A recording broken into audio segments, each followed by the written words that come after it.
Ladies and gentlemen, dear participants and friends, good morning everyone. My name is László Örlős. I am the Managing Director of the Western Balkans Green Center of Hungary, the organizer of today's event on behalf of the Ministry for Innovation and Technology of Hungary.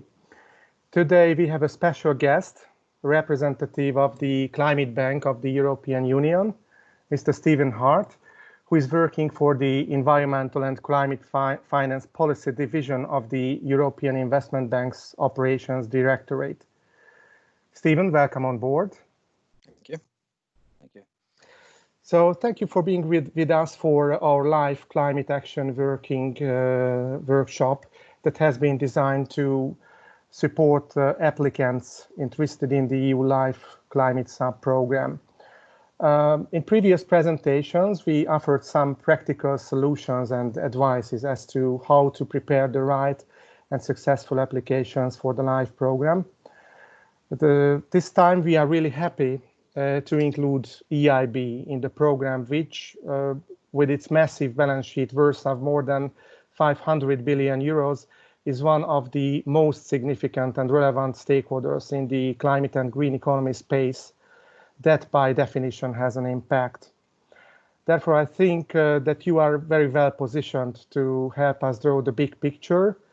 That is also an important ingredient when it comes to writing successful LIFE project proposals. So Stephen, maybe not surprisingly, let's start with the coronavirus issue. Yeah. What were the most remarkable developments for you in your position at EIB during the last couple of weeks? And what do you think, what can be the lessons learned in a time of global economic recession and its impact in relation to efforts to fight climate change? Well, I mean, first of all, we are seeing a COVID impact across our portfolio. Not surprisingly, you might say the COVID situation has very much cause for reevaluation of priorities right now. Obviously in public agencies, governments, but also in private enterprises. A lot of decision making has been delayed. It will come no surprise that, as businesses have been hit, there's now a need for response that is different to anything that we've seen before, right? So I think the most remarkable thing that we've seen is maybe not the observed impact, but it's the speed with which and the magnitude with which, say, the EU and countries have responded. I think what we're seeing is that because of COVID, we're seeing quite a significant change in paradigm for public investment. I think this is one of the main observations. I mean, the dust has certainly not settled yet on how, say, public budgets and EU support will be provided, say, during this crisis. I mean, that discussion is not entirely finished yet. But there's no doubt that where, say, EIB has moved very far in the last 10 years, the world wants us to move even further and even faster. And they are really providing the kind of tools that we would need to do so. What is also interesting about the COVID response is that many of the fundamental policies that we've been trying to pursue have not changed. For those of you, who are not so familiar with EIB, but EIB is, in a way, has changed into the EU's climate bank. Now, last year there was a big discussion at our board level regarding, for example, fossil fuels. EIB really tried to make true on its word, on its intentions to become the world's really leading climate finance institution by being the first IFI to plan it. And that was not an easy decision. It was very much a challenge that was put to the member states. I mean, our legitimacy as an institution depends very much also, of course, on the general public. A very bold decision. Now, the COVID crisis is opening up many more issues, but you will also hear, for example, that the green priorities are not substantially. The Commission has not changed its track, which it was on, which is really to increase, I might say, the legitimacy of the European project, really.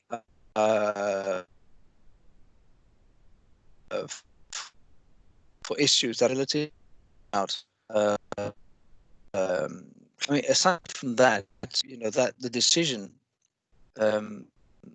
to move out of fossil fuels was also grounded in solid analysis, economics, and financial risk assessment. It would simply have been irresponsible for EIB as a trusted public investor to invest in an area with the risk of stranded assets. So we're in a situation where the instruments that we're providing now and the policy context are really trying to address the issues head on. And so if we look at the COVID response and we look at the Green Deal, I think what's very, what they have in common, and also with the EIB's migration, is that it is also a challenge to member states. It's an opportunity, but it also lays down some priorities, and it also challenges the member states to step up on these priorities. So, climate is one, but circular economy is another. And one of the specific policies that has really been expanded, really, because of the Green Deal, is the new biodiversity strategy. For those of you who haven't read it, it's a very ambitious document that actually puts EU, as it has been, at the heart of the climate agenda, but it wants to put EU at the heart of the biodiversity agenda globally too. So it's all very ambitious, but I would say it's still part of a trajectory that started many years ago. And the COVID crisis hasn't fundamentally changed that trajectory. What it has done is that it's opening up a new attitude to public investments, say openness to say also engineering also as part of the solution, and the role of EIB, which say has become more prominent in recent years in climate and infrastructure, has very much been cemented now as the EU's financial arm. So it's not just for climate, but now also for SMEs and for recovery programs. So we're now managing, in a way, budgets and instruments that are very large and new. So that the role of EIB in that sense has been accepted. Right. Stephen, you mentioned the responsibility of the EU and member states. Of course, these are interlinked ones, and mentioned the importance that the concept of the European Green Deal has been developed. let's talk a bit about the European Green Deal concept as an investment plan for the European Union and its citizens. And before going into the details, first, maybe let me share the Hungarian perspective with you here. So we think that the track record in Hungary in climate efforts is a sound one, in the sense that Hungary's climate performance in the last 3 decades shows that environmental protection, economic development, and energy security can go hand in hand, evidencing that climate action can be pursued in a manner that it is not adversely affecting economic performance, nor should it be costly to the ordinary citizens. In addition to this positive track record, it seems that due to real commitments by the government towards climate, fortunately, we have a busy and meaningful green agenda in Hungary. Just to illustrate shortly, longer-term energy and climate strategy, as well as corresponding action plans, have been approved by the government earlier this year. Recently, by law, as passed by Parliament just 2 days ago, we can now confirm that Hungary is going to be climate neutral by 2050, in line with the long-term objective of the EU. And as part of this strategy, for example, power generation will be free of CO2 emissions, 90% by 2030. Moreover, another good news is that as one of the first ones in the European Union, a successful green bond issuance was announced earlier this week in the amount of 1.5 billion euros, oversubscribed by 5 times. I think this confirms the credibility of Hungary's energy and climate policy. And let me just add subjectively that the very existence of our center, the Western Balkans Green Center, is also about commitments to deliver climate action. At the same time, believing in strengths and competitive advantages of our technologies and knowledge of our companies that can support green economy transition in a neighboring region of strategic importance. I mean, in addition to these good news, climate finance also has a specific context, in the sense that Hungary is among the member states that firmly believes that we have to make sure that EU funds for climate in the upcoming EU budget perspective will not be allocated on the account of cohesion funds, which have another important policy aspects in Europe and especially in our region. So turning to the European Green Deal, what is the role of the EIB as the climate bank of the EU in implementing the agenda, and how member states are expected to benefit from it in terms of their green economy transition? Well, the EIB's role is at multiple levels. As I explained before, and I won't repeat that, what is clear is that EIB is the main, say, vehicle for financial instruments, right? Both for the recovery, but also for the Green Deal and so forth. EIB is also de facto a kind of standard-setting organization. Not that it is a standard-setting body, but it has had a huge influence on many of the technical apparatus, you might say, that will be used for delivery. For example, the taxonomy work.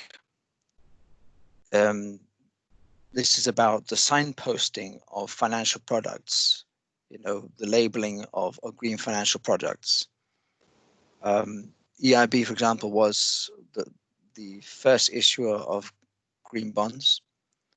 It's the climate awareness funds, I think 2007.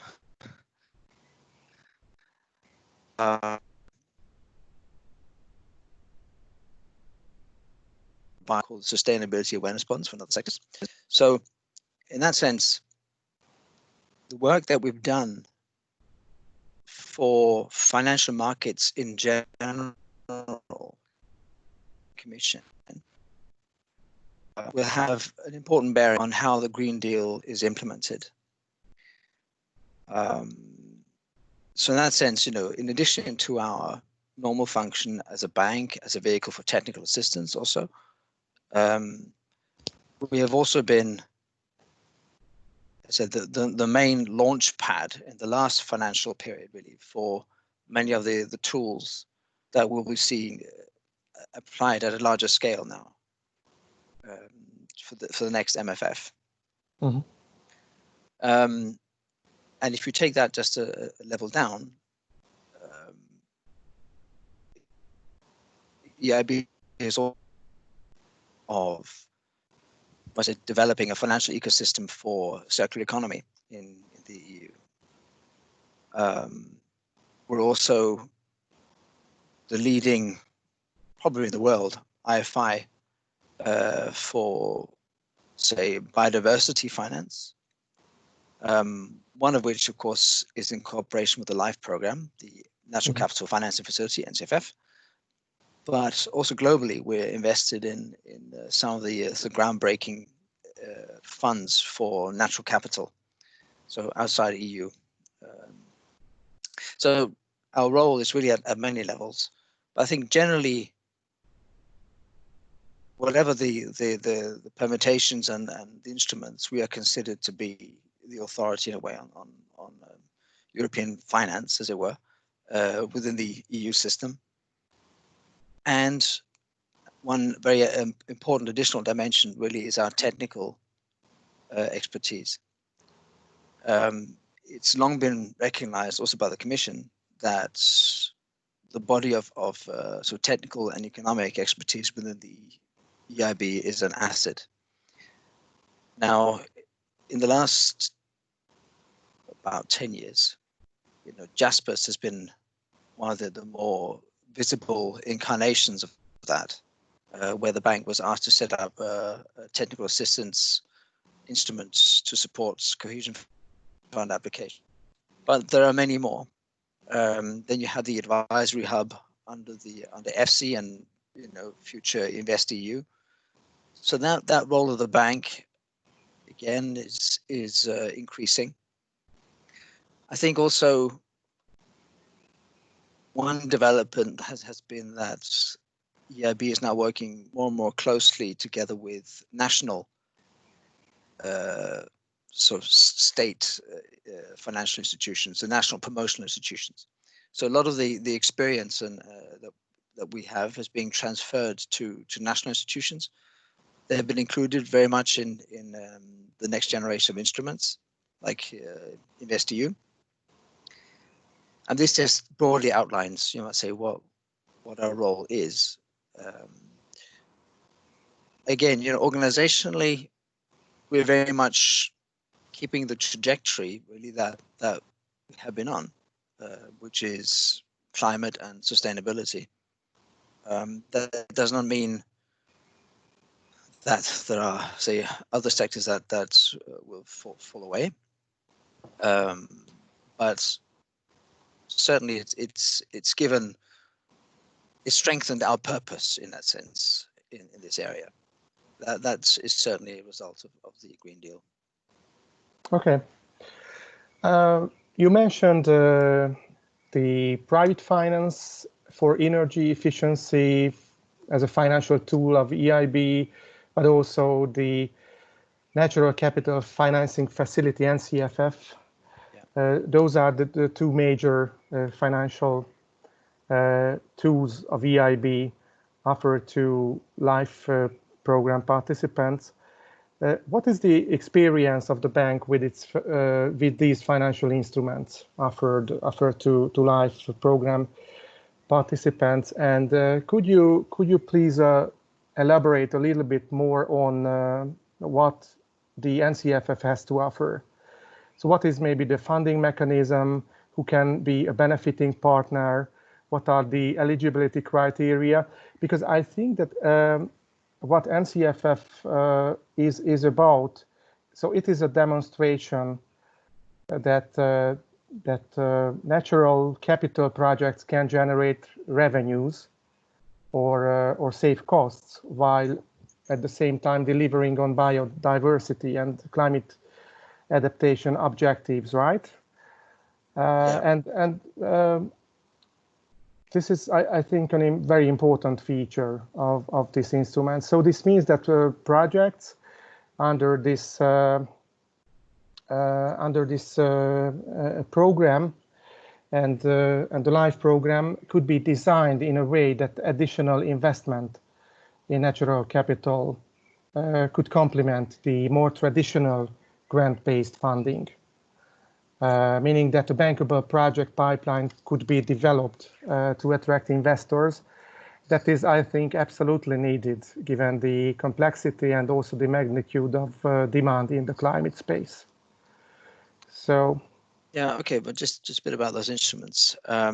So PF4E and NCFF are both instruments that were set up together with the European Commission, where it's a familiar model.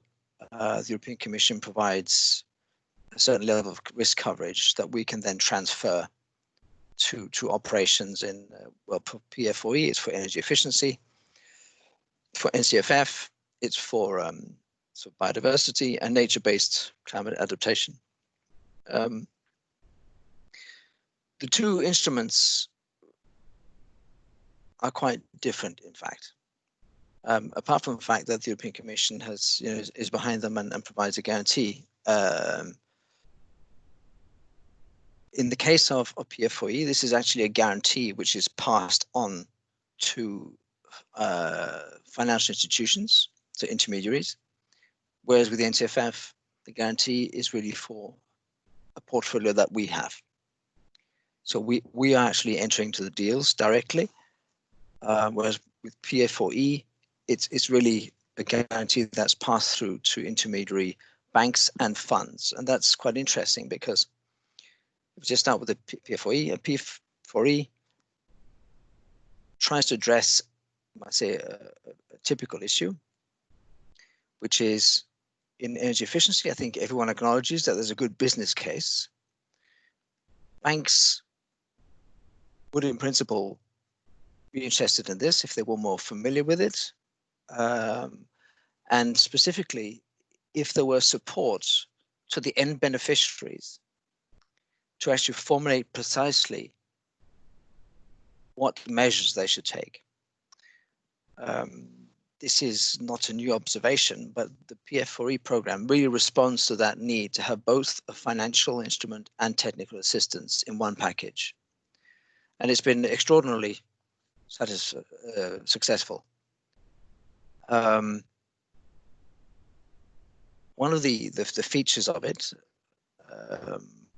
is its simplicity, in fact. And I think when it comes to things like energy efficiency, which are typically very, very small projects, it's about convenience.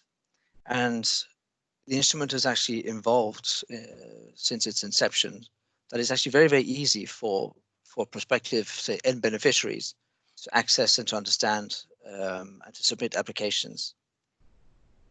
As for most, say, EU programs or all these financial instruments, the level of success really depends on whether or not the intermediary sees this as part of their core business or not. Mm-hmm. I think if you have institutions for whom this is an add-on, then you have a lot of competing priorities. If this business line, energy efficiency, is something that they take to heart and really develop, then they are really looking for reason to make the individual deals work. And then there's an effective drawdown of the instrument. That's certainly been our experience.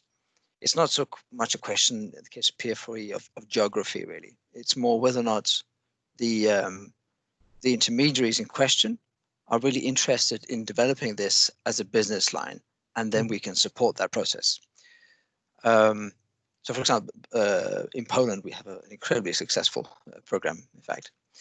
But maybe also worth mentioning is that instruments like that don't exist in a void.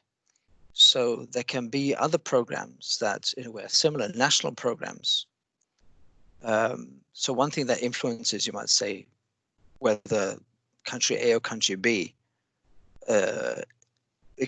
expresses demand for an instrument like this is also if there are national programs that can do the same job. So that is a factor to be taken into account.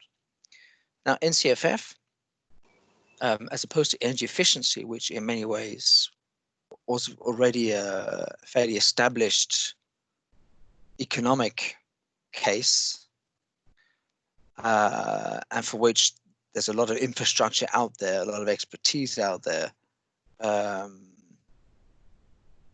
was much more of a pilot. So NCFF is really testing the whole idea of repayable finance for biodiversity, climate adaptation.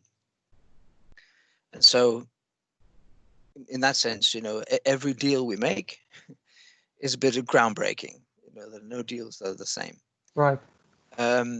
What, just in precise terms, I mean, the NCFF provides loans, but it can also invest in equity funds, which, by the way, I might add, the PF4E is also able to do. That's also an interesting feature of PF4E, that it does both banks and and equity funds. NCFF, as I said, is debt, loans, and funds. So the important thing to understand here is that next, you might say, the policy eligibility criteria that you'll find, you can look them up. I mean, we're really looking for things with clear biodiversity outcomes. And the number of business models typically that we're looking for. In generic terms, it would be things like offsetting, for example, or compensation schemes. That's one business model. So, for example, we've done a deal with a bank in France, CDC Biodiversité, who function as an offset banking institution. Then we have green infrastructure. Now, if we had written this instrument today and not, say, 5 years ago, we would probably have called the nature-based solutions. So we're talking about effectively managing water and heat problems in cities. That will be very typical issues, like flooding issues. But also just generally creating livability, you know, integrating biodiversity and green spaces into cities, for example. But, you know, green infrastructure, nature-based solutions are certainly bigger than that. And what it has in common is that you're trying to solve a problem. It could be climate resilience, for example, using nature-based solutions. So when we approach that, we really try to understand what the plans are, the priorities are, the statutes are, you might say, in a particular area, and how they're being translated into outcomes, and then doing that in a green infrastructure or nature-based way. Then we have cases of what we might call pro-biodiversity business. And this is quite close to the concept of impact investing. You know, where you have business models that are somehow locked in with a benefit for nature. So, you know, we're not talking about charities here, but we're talking about simply businesses that somehow, as part and parcel of their business, as they scale, you know, have a pro-diversity benefit. Those are some of the sort of more important kinds of classes of projects we have. We look, for example, at the traditional land-based sectors. So, for example, we're invested in an Irish forestry fund, Now, Ireland has a fairly good track record, actually, in afforestation. But not all of it has been done, you might say, according to sustainable principles. So the fund that we're invested in really tries to convert, say, relatively poorly managed forests into something called continuous cover forestry. So you move away from a traditional clear fell where you grow everything, you cut it down, but to a situation where you have multiple ages of trees. And that effectively enhances biodiversity and soil carbon, for example. In terms of, say, I'd give an example of an interesting, we also have intermediaries, for example. We work with HBOR, which is the Croatian National Promotional Bank. Now, they themselves have a mission to become a climate financing institution, you might say, a green institution. And the NCFF is actually providing a very interesting sounding board and launch pad for that transformation. But effectively, we lend to them, and then they can on-lend to smaller schemes in a variety of ways. One of our flagship operations is with Rewilding Europe Capital.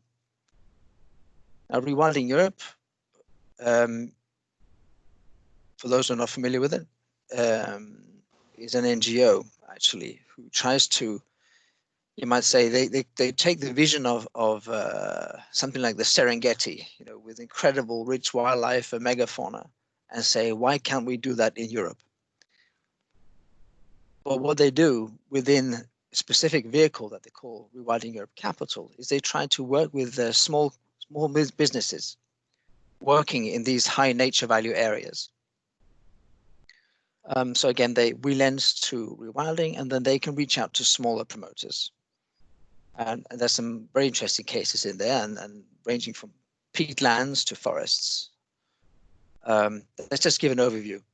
But I think the thing to remember is that we are next to, you might say, the eligibility criteria, which for practical purposes really means, do you really mean something serious with biodiversity and nature and greening, right? That's the main feature. We will generally then have a dialogue on that basis. But next to that, of course, we do have the regular credit assessment criteria, or in, you know, equity investment criteria if it's for funds. So we don't necessarily relax those criteria. We can enter into more risky operations than we normally would have done, because we are backed by this guarantee. But you might say fundamentally, we're still looking for something that has features of bankability. Now, our typical, our clients really range from say, intermediary financial institutions to, say, smaller private entities. That's more indirect, but also a public sector, utilities, for example. Utilities are actually a very interesting vehicle for these things, because utilities have large land holdings, or at least control a lot of land, and they are long-term institutions. In a way, they fulfill the main criteria for, you might say, capturing cost-saving opportunities and synergies. You need space and you need time, and utilities have both. Right. Very useful examples, and thank you for also underscoring some best practices, especially also in our direct neighborhood. You mentioned an excellent example from Croatia, as well as Poland. So I just can hope that these useful instruments and concepts could be utilized and introduced in Hungary as well in the near future, because this is our direct interest to find the right balance between investment solutions and green economy transition. maybe we are running out of time, so maybe one just final question. What are EIB's plans for the future of financial instruments connected to the LIFE program and more generally to the climate space? Yes. There's no doubt that with climate and nature, not diminishing importance, that these instruments and the experience that we've gained in the last MFF, will be taken forward. There is now a multitude of responses at European level, you might say, for different situations. I mean, you have the immediate COVID impact, you have the Green Deal, you have InvestEU under the MFF, you have the agricultural instruments, cohesion fund, all this is going on at the same time. So I really wouldn't want to preempt exactly what the features will be. But there's no doubt that, and if we just single out biodiversity, if you read the biodiversity strategy that was published just a few days ago, the European Commission is certainly going to continue with the blended finance approach to biodiversity. Now, InvestEU, again, for those of you who are not exactly familiar with this, it is the successor of EFSI, and for those of you who don't know that, it is, you might say, the largest financial instrument that we have together with the Commission. It's a continuation of the investment plan for Europe. Now, within that, in a way, what the Commission is doing now is they're carving out a certain space. They've announced a 10 billion window, really, over 10 years for blended finance for biodiversity. Now, that would draw on all the experience that we have from all our instruments. So, but what we can, if we want to break it down conceptually, what these instruments might look like, mainstreaming is going to be a key word. Mm-hmm. I think there's a desire really to mainstream climate and biodiversity into all investments taking place. So there'll be a lot more impact assessment, for example, but certainly also assistance and incentives, you might say, to say do better or more or quicker for biodiversity embedded within larger programs. So when a city goes ahead and wants to do I don't know, an urban upgrade or a resilience program, then the instruments will be there to really give it every opportunity to do as much as possible, say, for nature. In terms of guarantees, I mean, the EIB and Commission and EIF have a very successful ecosystem of guarantees that we use for SMEs, especially also, for example, like an area like microcredits. Now, we can expect that these instruments will become much more, say, sectorally focused, that there'll be, guarantee schemes, but also incentives, again, really to take on board sectoral questions like nature and climate. Before, most of these have been more general in terms of SME or innovation. A third thing that we might see is there's a big agenda now really to enhance and to enlarge protected areas within EU. Again, I'm now quoting from the biodiversity strategy. Today, the Natura 2000 network exists. Much of it is not managed optimally, really. It is rather fragmented. And so the big push will be for connectivity and to create programs and projects at landscape level, really to try to connect protected areas, but also enhance biodiversity aspects within areas used for economic activity. Now, this will really need very tailor-made instruments. So I think grants will continue to play a very important role, but we'll also need instruments to help transformation in the landscape.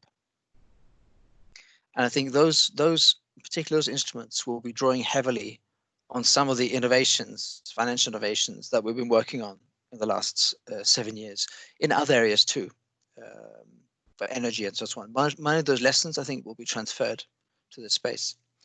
And again, a feature, I think, of the Green Deal, the biodiversity strategy, all these things, is that they go hand in hand with policies and, you might say, more effective regulation.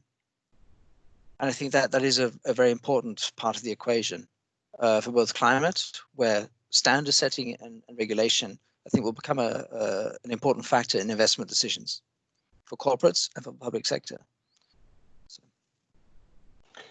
Okay, right. I mean, this last sentence referring to a very healthy cooperation between the private and public sector is I think, essential in the whole game. Stephen, it was a pleasure.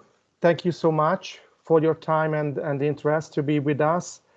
This was a real experience for us, and hope to receive you and your team in Budapest in person in the near future to pursue look forward to it. Important objectives like climate.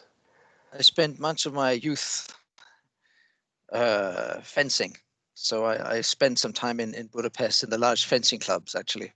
Okay. In Honvéd and in at some of the other clubs. So I have fond memories. Fradi or Újpest. Okay. So you have good memories from Hungary and Budapest. So keep up the good work and take care. Thank you so much. Thank you.